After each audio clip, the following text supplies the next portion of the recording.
I was just talking to my mother in law, who's 86 years old, and we have the most amazing relationship about looking at life through the lens of an 8-year-old child, like how our, our familial triggers and pain points, how when we get upset and triggered in adulthood, that typically the reaction comes from the pain of an 8-year-old. Ooh, and I just want to show you around because I love being in nice old ladies' homes, and this is my mother-in-law's house. And then we'll come back. Formal living room and a nice Swedish home with a fantastic fireplace. And that I've already told her 8 times when she dies, that huge wool and wooden chair is mine. Big couch is going to come home to me. I don't know where I'll put it, but it's coming home. And this is her home. Isn't it so fun to see how other cultures and other people live? Anyhow, back to my topic. So, do you ever look at yourself and think, am I looking at my hurts and pains through the lens of an 8-year-old child? Because I heard Mel Robbins say a couple of weeks ago in one of her talks about basically all of us adults we're adults. We're 8-year-old children in adult bodies.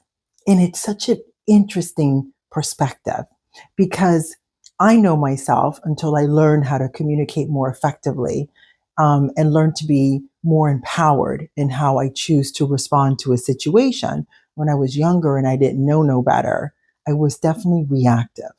I came like hurt little kid telling somebody off or something like this to protect myself or out of fear, right? Which we all understand this as we become adults.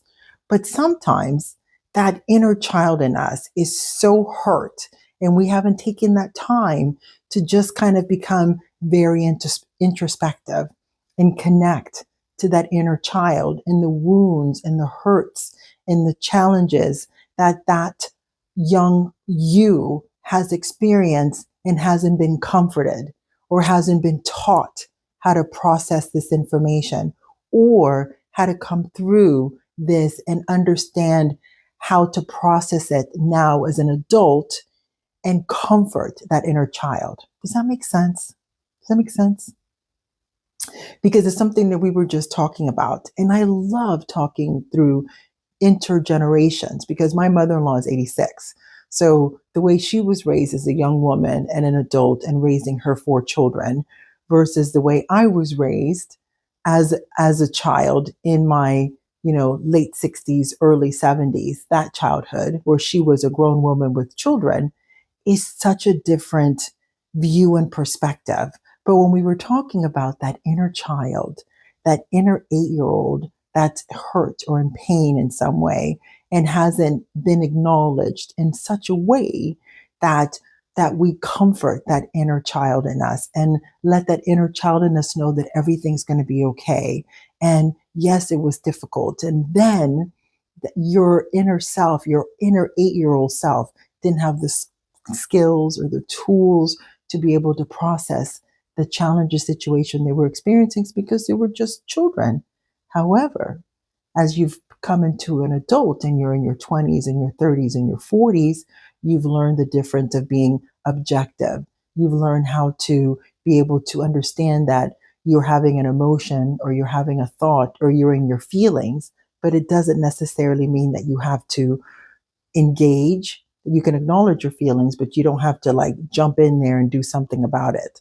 You can literally say, I'm frustrated or I'm disappointed or I'm elated, and then look at the challenge or situation objectively and go, what do I want out of this? And move forward. And that is the point. Being able to look back at that 8-year-old self that becomes reactive within you and is hurt because it wasn't protected, it wasn't loved, it wasn't nourished in that moment and takes that pain forward. So taking that moment to just go back and sit down with yourself and your younger self, whether you're 8 or 15 or 17 or 20 or 25, girl, sometimes 38, 40, 42. And now that we're here in our 50s, it's good to nourish and acknowledge that version of you that was that age that maybe experience a painful or challenging situation. And now that you know better, you can do better, as Maya Angelou says, and go back and nourish that version of you that was 48 and hurt, that version of you that was 25 and hurt, that version of you that was 15 or 13 or 8 that was hurt, and tell her with the vast amount of wisdom that you have learned from then to now, and that she has complete control and has complete access to all the information, all the tools, all the skills that you have learned from then to now, and then be able to look at it objectively moving forward, that you always have your back, you always have her back, which means you always have your back, and that you nurture and care and love for yourself in every aspect of your life. Because the more you get to know who you are, where you came from, acknowledge, love, support, nurture all those versions of you, the more you can be solid and stand straight up in who you are as a person, and recognize that all of these experiences, they're just moments. In those moments, you can either get caught up in it and live in it for years and years and years, just talking about the same thing that happened to you 5 years ago, and you're still caught up in it now, 5 years later. Or you can recognize that was an experience, that was a moment.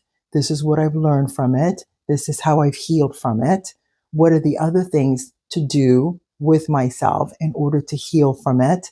Continue to actively engage in building and developing yourself and the skills that you need to be a best person. Because that is the beauty of being an adult. That is the beauty of being standing tall in yourself, is recognizing that those experiences don't define you. It's an experience. You take the wisdom and you move forward.